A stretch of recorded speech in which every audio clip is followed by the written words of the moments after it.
That's the real problem that I deal with in environmental security, because those kinds of conditions destabilize communities, destabilize regions, destabilize nations, and cause all kinds of security problems around the world.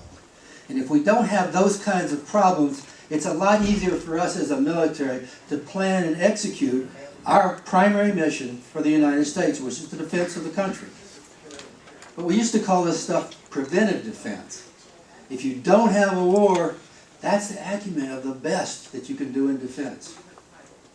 And that's the whole theme of what I study. I study environmental security primarily, not just climate change. What are those things of environmental nature that are so damaging to people and their ability to obtain their basic human needs on a daily basis that it destabilizes communities, it creates refugees, it creates mass migrations, it creates the potential for conflict. And that's the kind of potential that you have in, there's 7.4 billion people in the world. Where do you think most of them live? They live on a day-to-day struggle of trying to obtain their basic human needs. And those are where the places are that we also have the conflicts. I've done the research for the last 25 years, and I am absolutely sure that to be true. There's a basic fundamental requirement for human needs to be met in most places that we have conflict today. So, that's me in the back.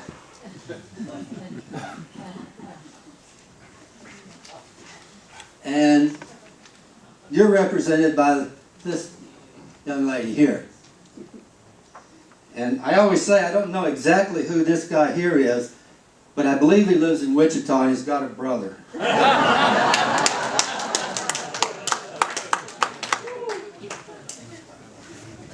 So how we're going to attack this today is we're going to answer some questions. All right, first question. How much has climate changed and why? Not whether. The facts are clear. The climate has changed significantly.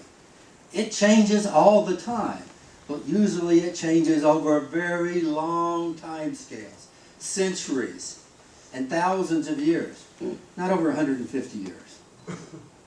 So what I'm going to do is try to explain what I believe and what the facts represent as why climate change has a significant human-induced component. And then the harder question, what does the future look like in the climate change scenario? And that's really going to be on choices that we make over the next few years to the next 20 years, and I'll explain how that goes about. What are the impacts of climate change? Because mostly we think of global warming, but there's a half a dozen very significant changes that are caused as the Earth warms. And we want to make sure you understand those. And each one of those has a specific impact on people and a specific impact on security in different places of the world. And that's what I'm best at talking about, because I spent 34 years in the Army, and then 10 years as the Dean up at the Command and General Staff College. I'm a military guy. So I look at it from that lens. But I also have the science background to probably do a pretty good analysis of the science that's there also. And that's what I want to offer. And that's how we talk about the threats to peace and security. And then what we're going to finish with is a facilitated discussion. Because we're going to talk about what does this mean for the next 4 years. What do we see now? And what's our best judgment of how we need to respond as an interested community. So, it's kind of an ominous task, but I think we can get through this. Now, what I have here is some of the recently recorded data that's just come out. I'll start over here. The 10 hottest years globally. This was put out in 1998 through 2014. All of the 10 hottest years that occurred since 1998. The 10 hottest years in recorded. Now, I like to be fair with my facts. These are not alternative facts. These are real facts. When we say recorded data, as we're talking as scientists, that's only from 1880 to present. That's when we've had enough weather stations scattered around the world that we can compile that data, make averages, and have enough confidence that we can say the average temperature on the Earth was this. And that's what we report. Anything before 1880 is scientifically derived data based on scientific evidence such as ice core samples and geology and biology that looks at earth rings and old trees, all of that kind of data. Still good data, but it's not recorded data. So when we say the 10 hottest years globally, all since 1998, that's only in recorded data. And that's a minuscule piece of time. And we need to recognize that as we talk about the data, okay?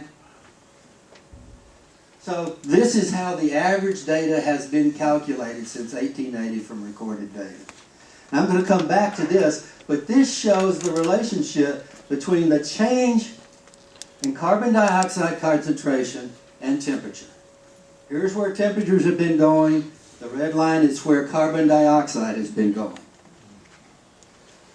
Some would look at that and say, aha, we got the smoking gun, that's it. That's the cause. We cannot jump to that conclusion. It may be purely anecdotal. We need more information. We need more scientific support before we can do that. All right?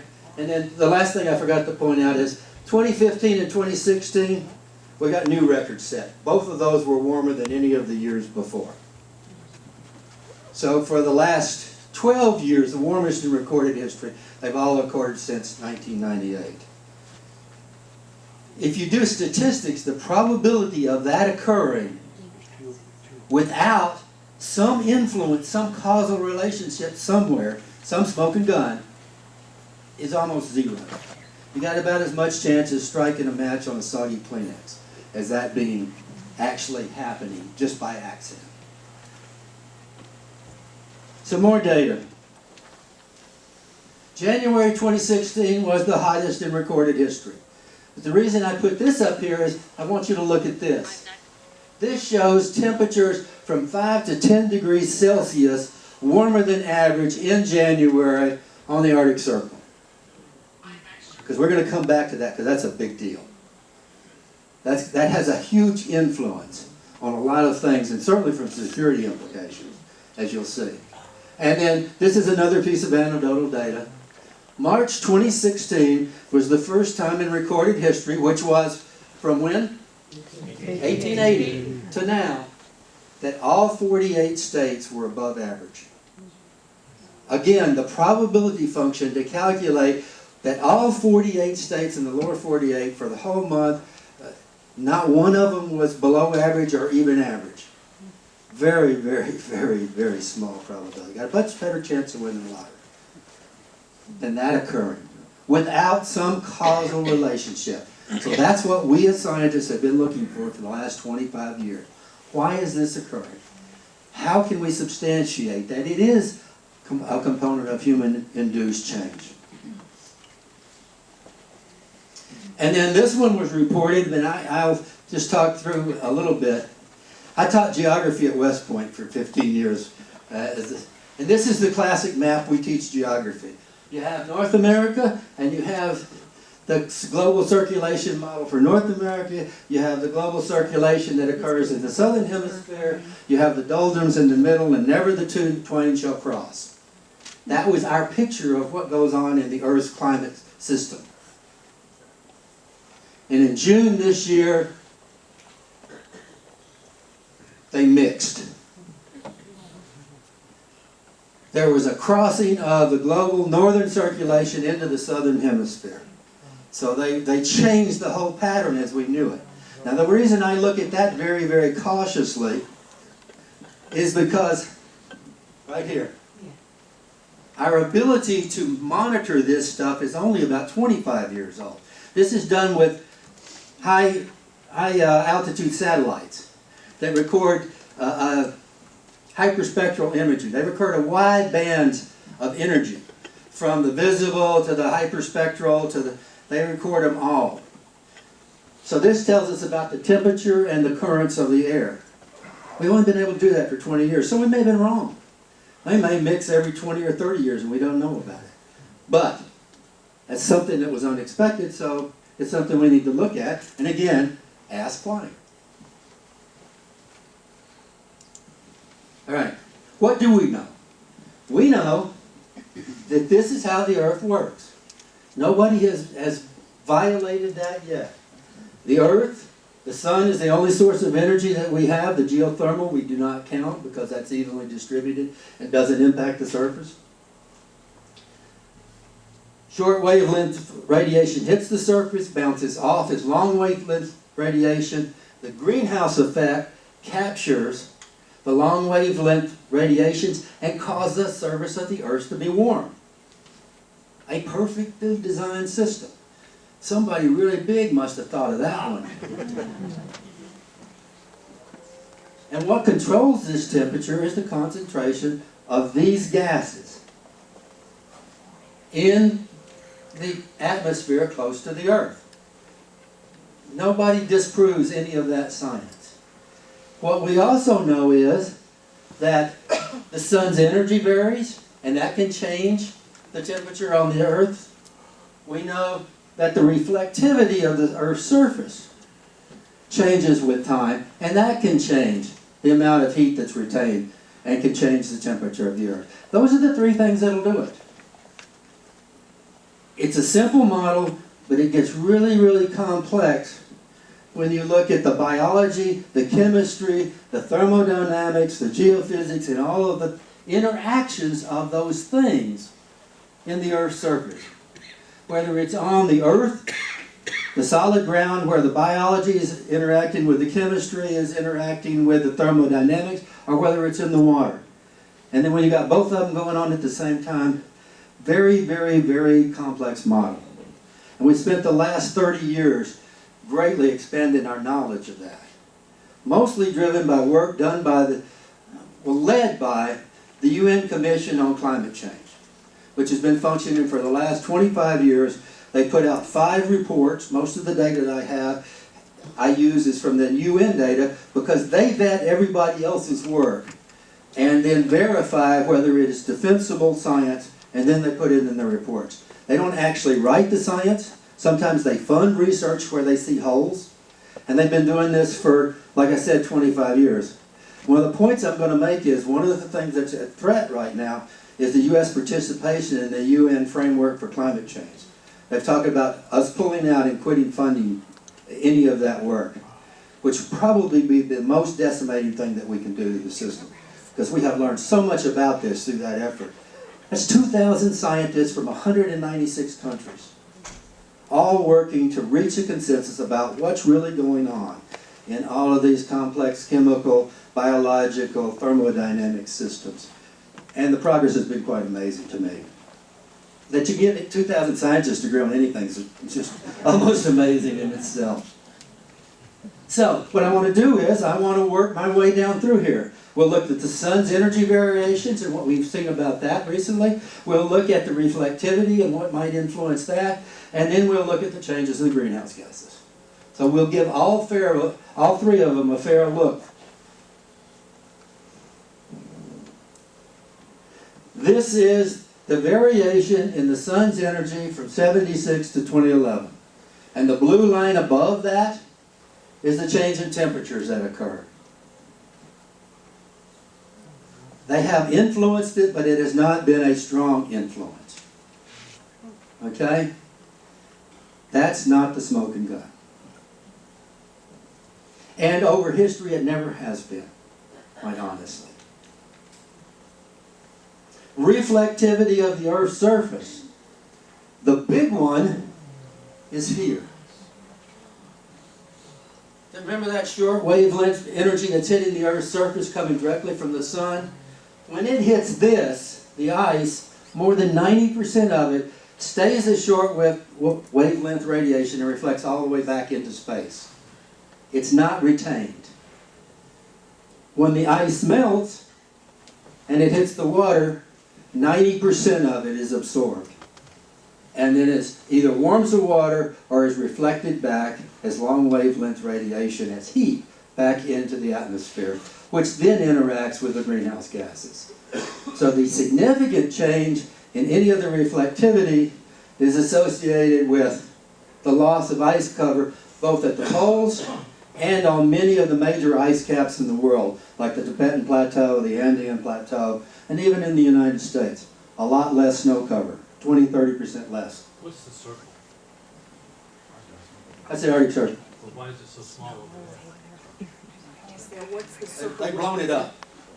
It's what? They've blown it's a different scale map. A little different scale map. Are Wait a minute, let me look they're again. different dates. They're This is September 1984. Okay? It was still ice covered all the way through. Here, all of this is now open water. That's a good question. I'm not sure the circle means the same thing yet. When I look at it, I thought it was the Arctic Circle, but It's sea ice concentration on the bottom right. no, sea ice is just any of the white. 0 sea ice, 100% sea ice, and then you see these other shades in there where it's just kind of melting away. I think it's the same scale. yeah, it is definitely the same Is it scale. scales? Okay, good. But we just can't figure out what I will find out. the circle is. Yeah, you're right now when I can see it here.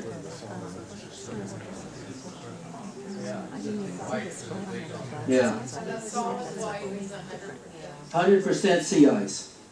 And The solid blue is no sea ice at all. So we've lost 75%, and since 2012 we've had less sea ice in September. We always measure that about the middle of September, because that's usually the lowest amount of sea ice. It does naturally melt back during the summertime, but it doesn't melt back to no sea ice at all. The predictions are that by 2100 in September there'll be no ice anywhere up there. Yeah, it'll be completely blue. what year? By 2100.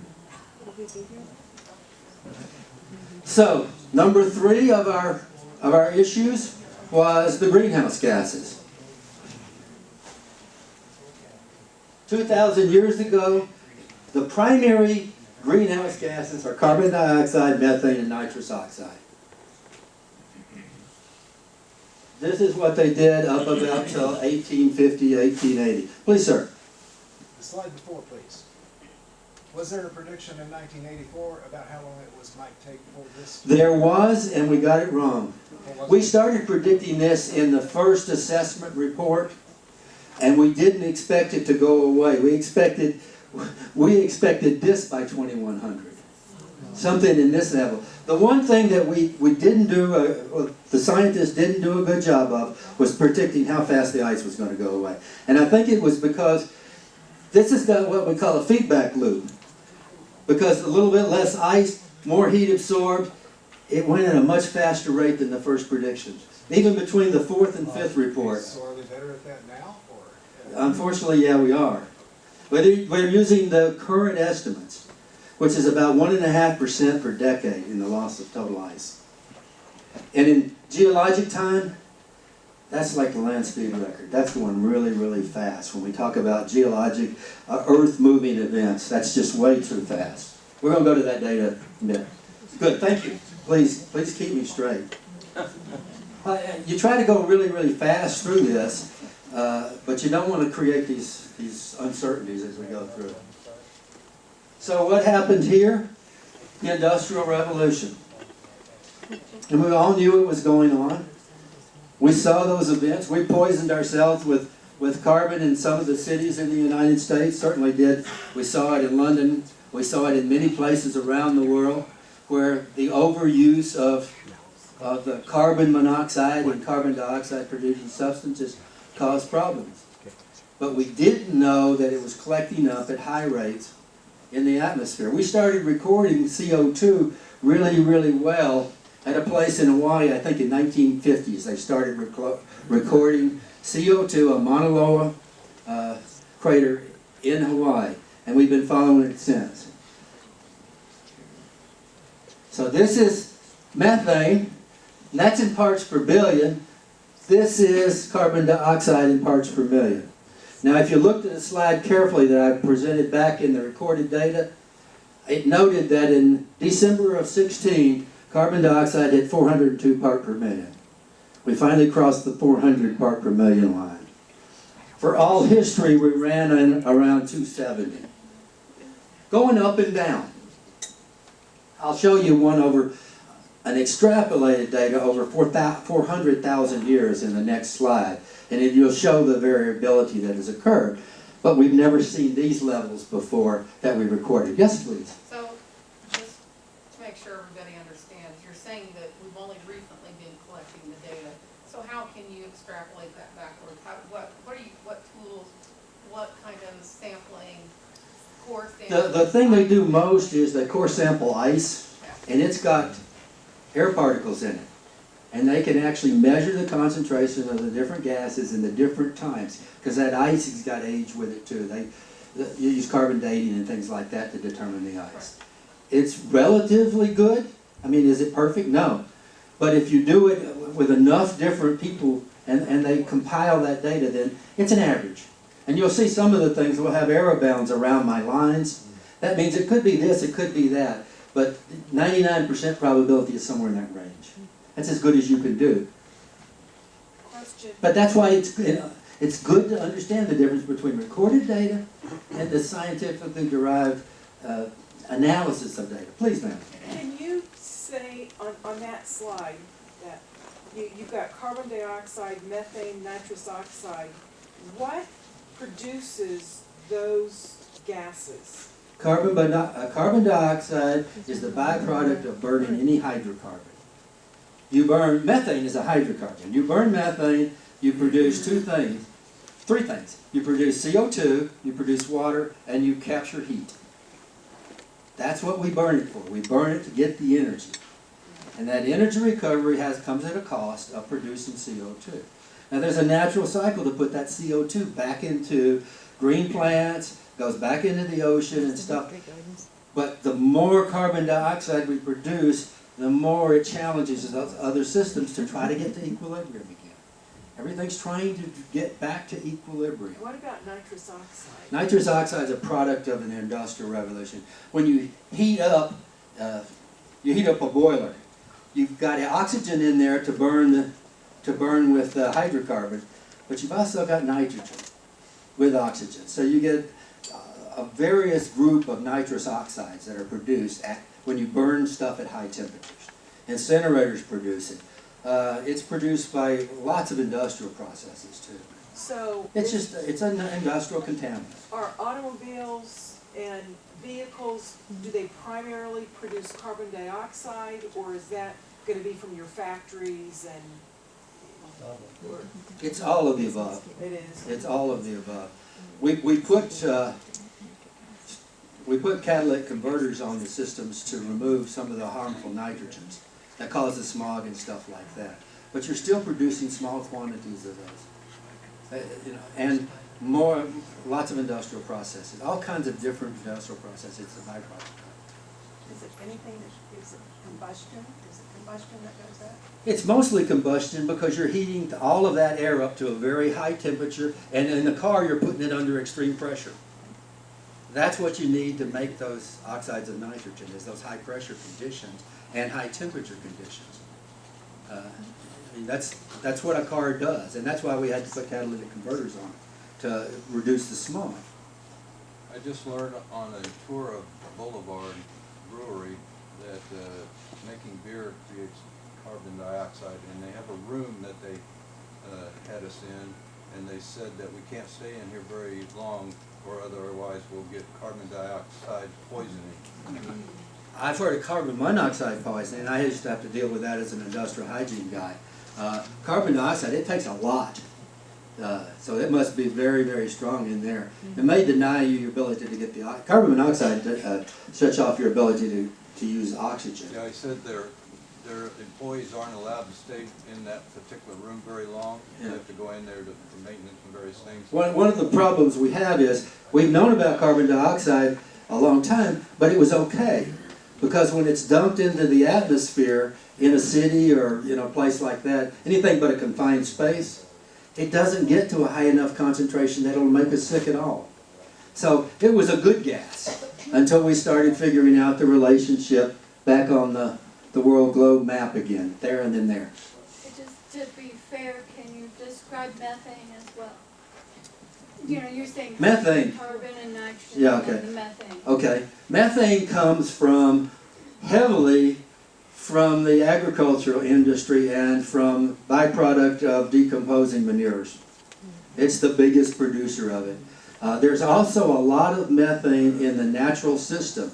Methane is an anaerobic byproduct. Not oxygen, but without oxygen, you produce methane swamp gas.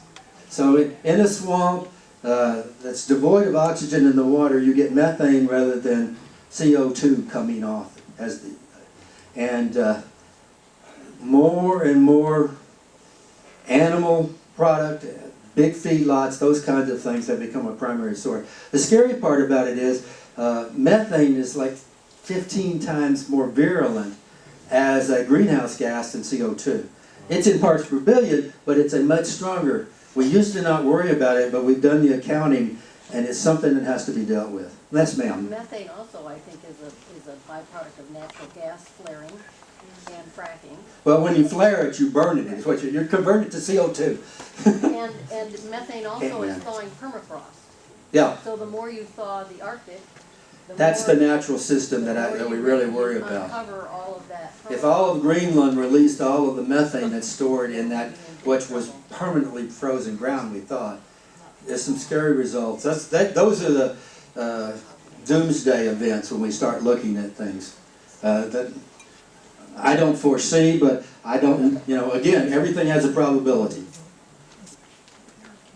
So that's what carbon dioxide looks like for the last 400,000 years. Again, from corings of ice and the best science that we can develop. It has never been over 300 as best we can tell. So the last UN report said that we have not seen the greenhouse gas levels that we see now in the last 800,000 years with a high probability.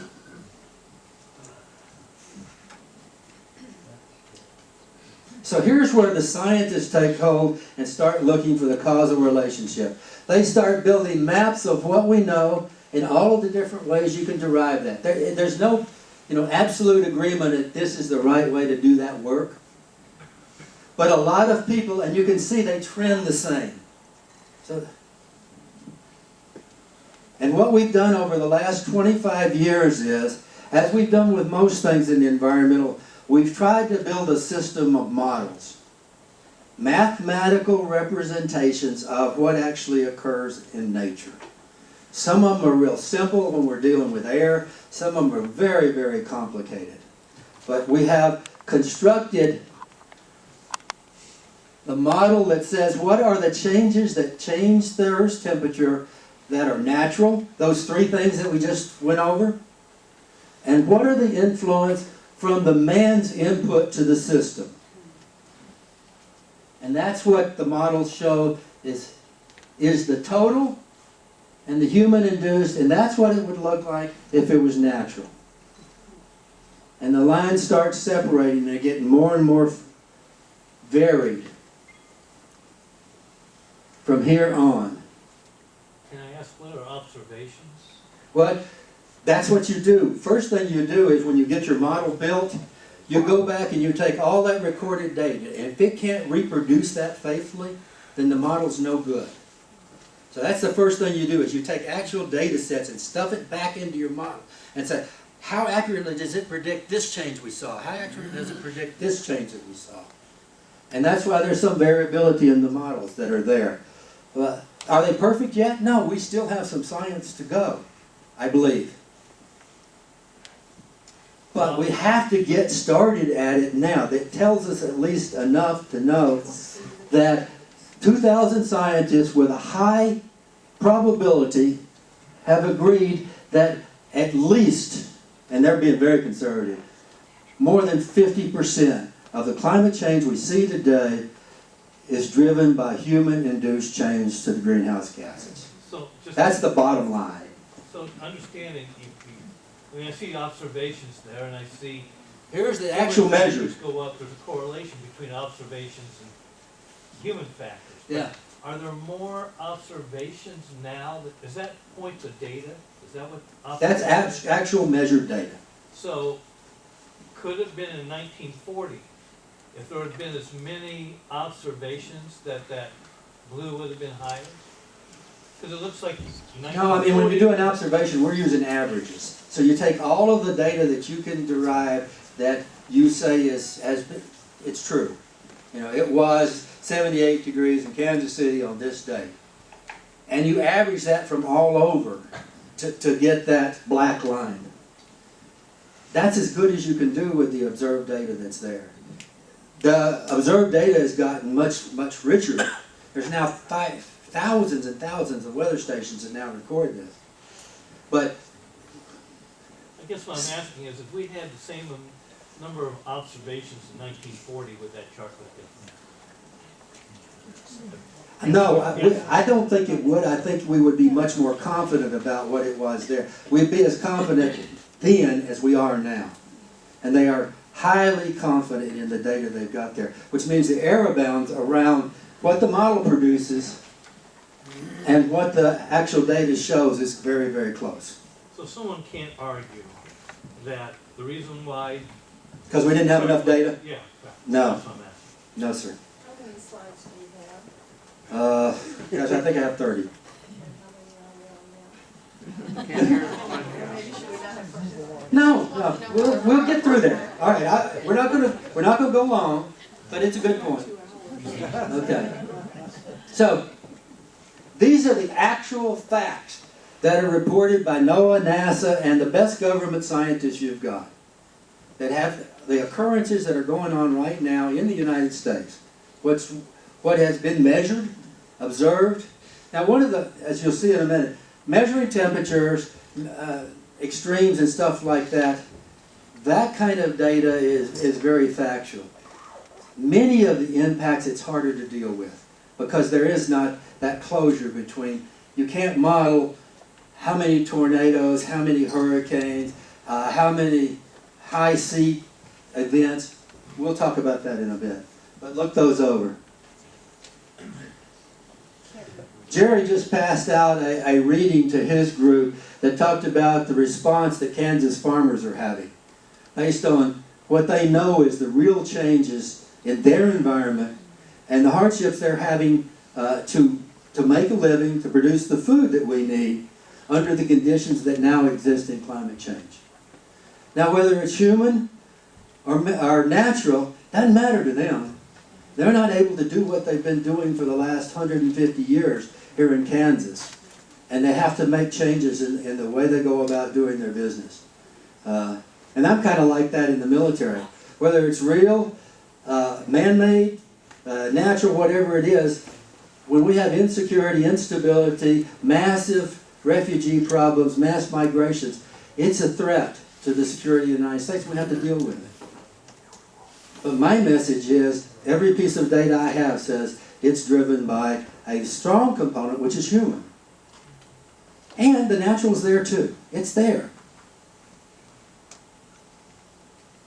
So what we do for the future is we take our model and we say, what if carbon dioxide goes to 500 parts per million? What if we're able to take it back down to 300 parts per million? What if we continue to produce and emit carbon dioxide to the point it goes to 700 parts per million, which is kind of the line we would be on if we just kept doing what we're doing right now? What will be the temperatures using these models with some error bounds into them? What do we predict the temperatures are? Worst case, that's here by 2100. This is what it looks like by 2060. That's 10 degrees Celsius. Can you put that in Fahrenheit terms for us? That's an average temperature in Kansas on a warm day of 125 degrees. Because look at us. We're down here in the really, when you're in the middle of the landmass, you get the hottest.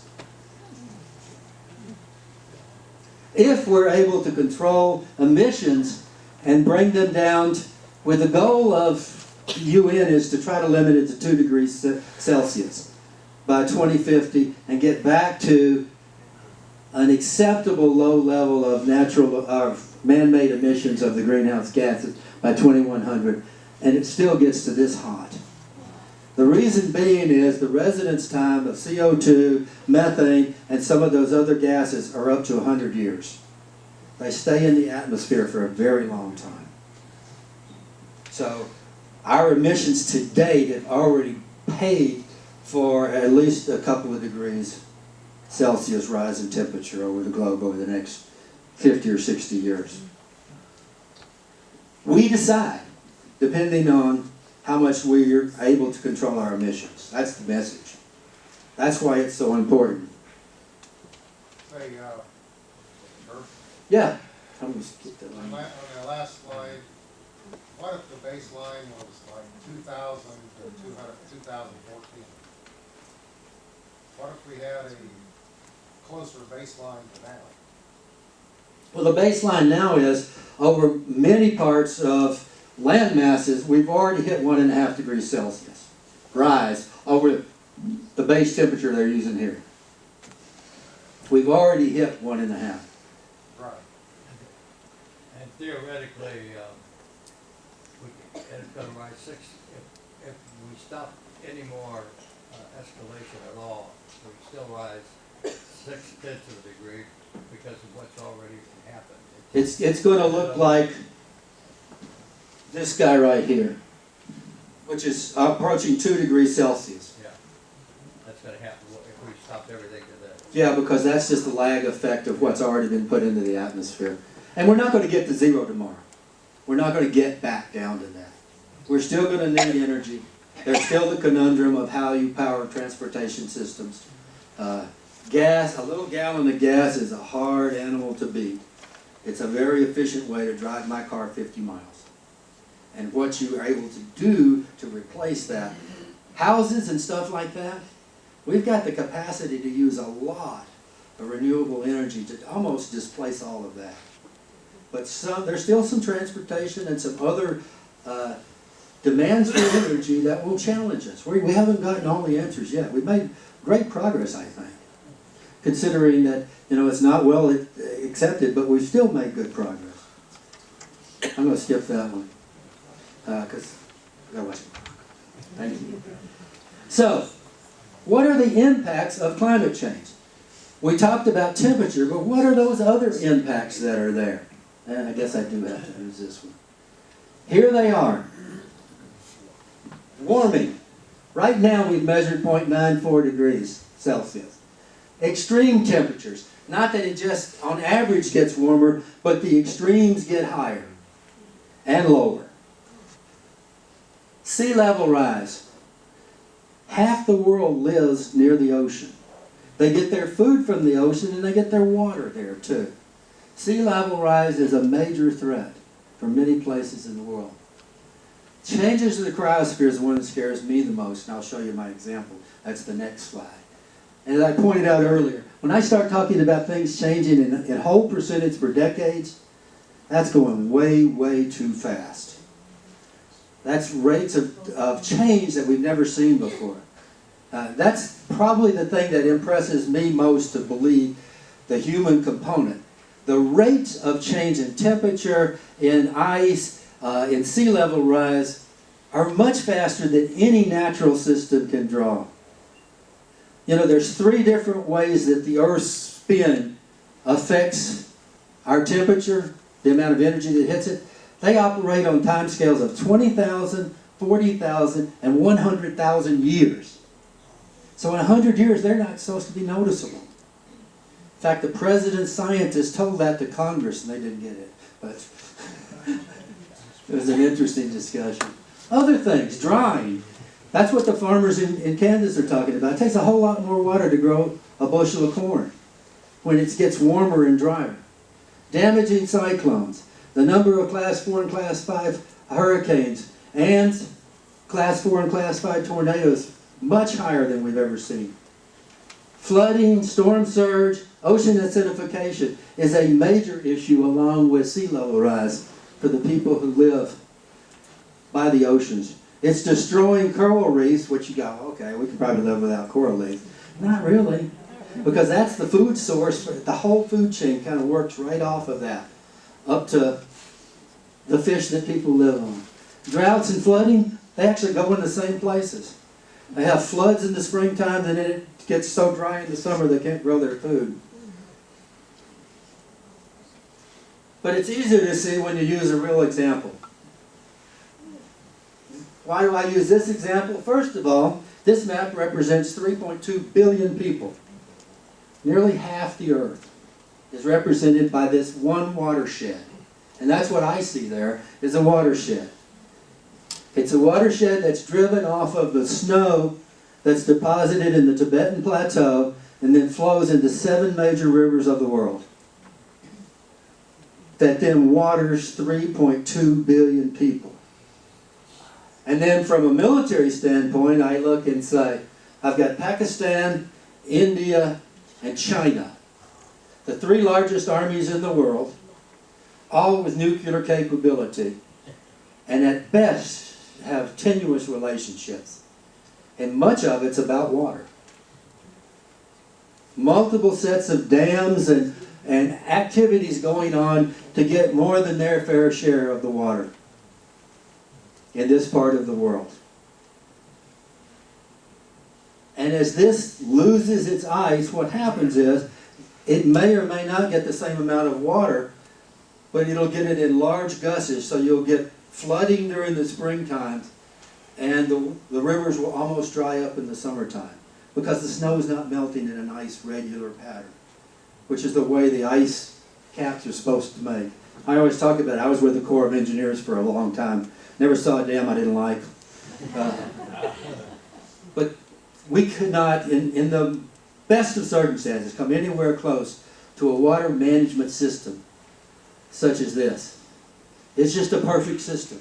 It collects the water up, it releases it in a timely fashion. Every once in a while it malfunctions. But over history, over the life of the earth, it has been a perfect system. In the Andes, in the western United States, in the mountains, in the Tibetan Plateau, and all over the world, this is the way water is best managed in a system like that. And they're losing ice and snow cover in the % per decade.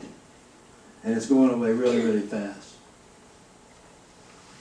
So that's how I relate it from a security standpoint. I look at Syria, Israel, Egypt, and those places. I do a case study on Egypt a lot.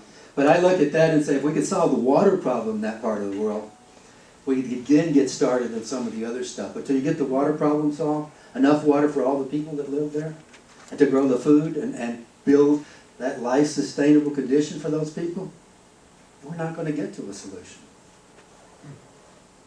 That's an opinion there. I try to state the facts, but that's my best guess of that situation. So for each one of these little black boxes up here, what I do is, when I don't trip myself, temperature warming. By 2012 it was 0.85. Now it's reported as 0.95. Predicted, depending on what we do, to be between 1 and 3.7 degrees Celsius by 2100. What happens? Increase in disease, stress on water resources, loss of arable lands, reduced food production, and then from a security standpoint, I have increased humanitarian support missions. When large numbers of people start moving around and are displaced, the 911 number comes to the Department of Defense in the United States. We're the only people that have the capability to pick up that much stuff, move it to the middle of Africa, for example, which I did in 1994 as a ops planner for the Rwanda relief mission. That was 1 million people. We did it for 120 days. It nearly wore us out, us, the United States military. The number of planes, the amount of logistics that we had to push down there, the disease that we had to deal with 5,000 people a day dying. The prediction is by 2050, 35 million Bangladeshis will be displaced between cyclones, extreme weather, but primarily from sea level rise. 35 million. Where did 35 million people go? 3 million Syrians are killing us. We just can't handle that as a world almost. and the potential for conflict. Not saying it causes wars, but it creates the potential for conflict. So even if there's not conflict, you're doing peacekeeping. You're standing between two aggressive forces.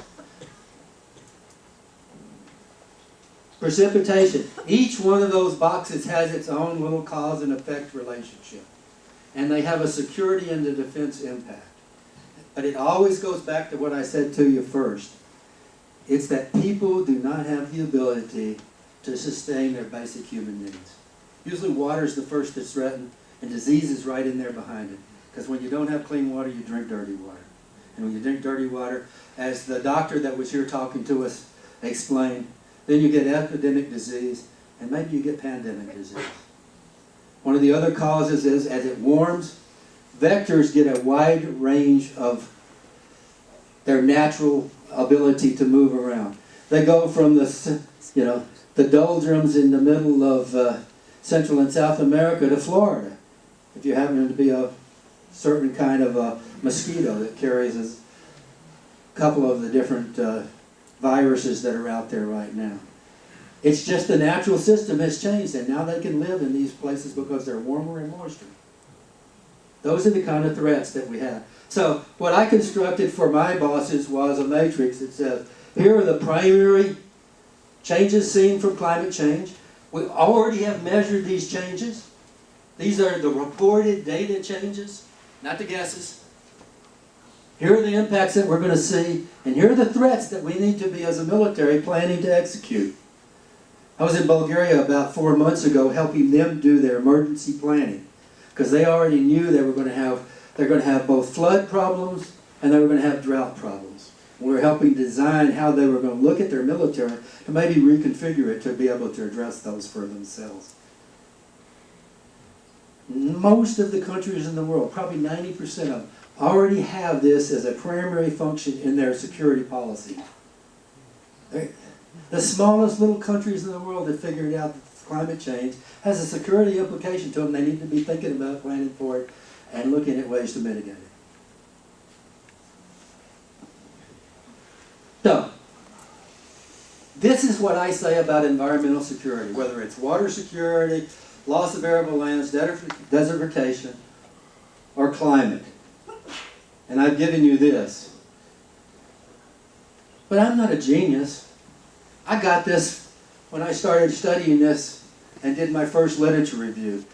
In 1986, a guy named Norman Myers, who was a professor, a sociologist at Harvard, I believe he was at Harvard at the time, national security is not just about fighting forces and weaponry.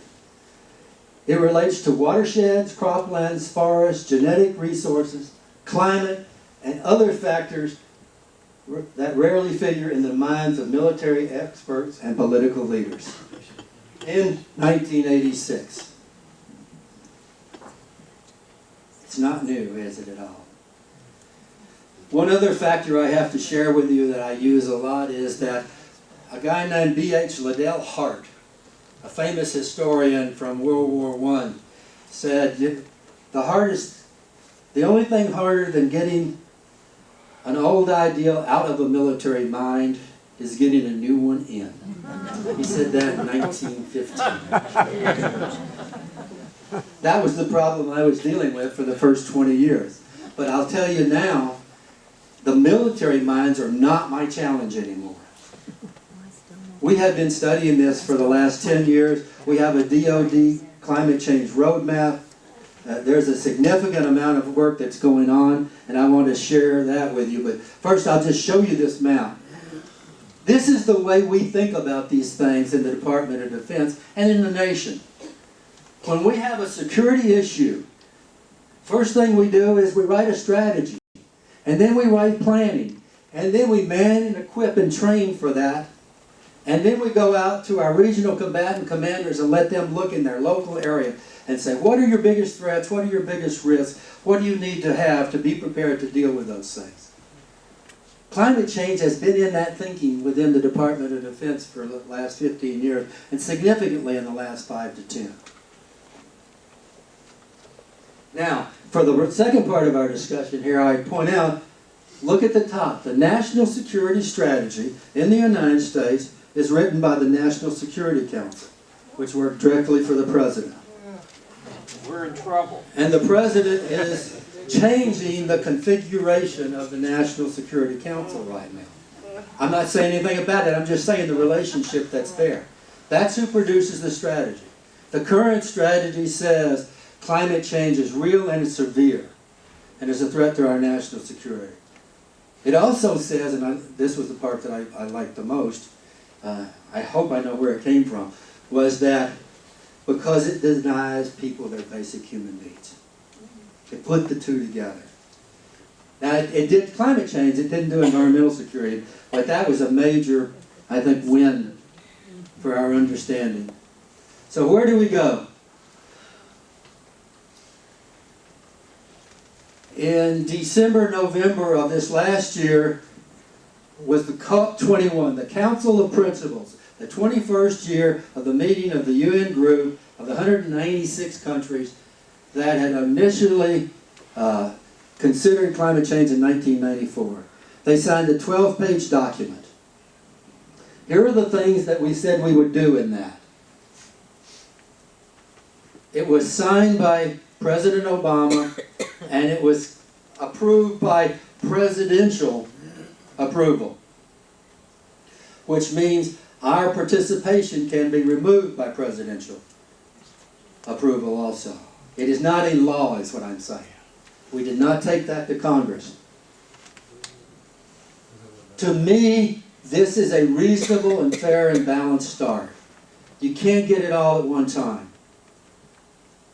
The goal was at least 55 nations would sign that, and that out of that 55 nations, it would represent 55% of the total greenhouse gas emissions. So it had to have China, India, and the United States. If we pull out of that agreement, which has been discussed in the present administration, it probably falls apart, because I think we lose the 55%. So now we're into the facilitated discussion. Here's what I know. President Trump has said several years ago it's just mostly a hoax. And then recently he said, well, nobody really knows whether climate change is real or not. But in his, if you listen to his election speech, his inauguration speech, he says we need to work towards new energy sources. So I took that as a positive. So I'm trying to find and balance all of that. Comments, but action has not yet been to pull us out of the COP21 agreement. We agreed to reduce our greenhouse gases by 25% against 1995. Was it God, Sherry, help me out. Was it 2005? December 2015. Is it? No, you're talking about COP21? Against 2005 emissions, though, Oh, yeah, I think. I believe that's right. Yeah, 25% down from our 2005 emissions. Since 2005, we've been kind of flat. We in the United States have held our emissions fairly flat since 2005. So he wanted 25 to 27% below that. I think you're... EPA Chief Scott Pruitt came from Oklahoma. He was the Attorney General of Oklahoma. He sued, he proudly announces his best qualifications are, he sued the EPA 14 times. Christy Todd Whitman was the EPA chief. She said he only won a couple. But he talked about climate in his hearings for approval, but all the evidence is he's somewhere in the denier. What was your term at the end there? The 7%er? Skeptic? I don't. Yeah, skeptic. He was in the data set, he was down in the 7%. This one I told you about already. It was a D. Pulling us out of the UN framework for climate change, which is the organization that has funded and managed the huge scientific effort to really figure this out. And try to do it in an unbiased way. If we don't fund that, I don't think there's enough money from the rest of the countries that would be able to support it, but it could be done with private funding.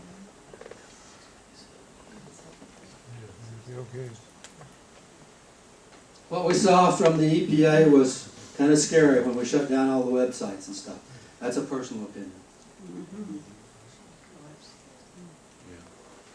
On the positive side, the DoD has already started doing the threat analysis and security analysis of the climate change from the strategic level that should tell us how we would write our strategic policy. What are the cause and effects, the risks and rewards for doing that kind of work? The system works. We use it to determine deterrence for nuclear weapons, and we use it for everything else we do in the Department of Defense. So it's at least a strategy approach. That doesn't mean it writes the strategy. Strategy will be written by the people who sit in that room and the staffers that work it. Key cabinet positions are held by people that are not on the denier side. Two of them, Mattis, General Mattis, who's now the Secretary of Defense, and the Secretary of Homeland Security, General Kelly, have been heavily involved in the process I have talked to you about. From doing the planning and looking at this, both from how it affects our forces directly and how it creates threats, external threats to our national security. That's not going to be new thinking to them. One more comment, then I'll get right to you. I have a positive sense about Tillerson, Secretary Tillerson. He came out of running Exxon, and Exxon has been doing as much research on developing alternate energy sources as any company in the world. They continue to be a carbon producer, but they have also been doing a lot of research. I can't believe the CEO of that company for this long has been doing that research thinking it's all a hoax. I don't believe that to be true at all. I think he knows that sooner or later we're going to be converting, and Exxon wants to be prepared to be successful at that. And I think that's a good thing. I think that's good common sense that'll be there.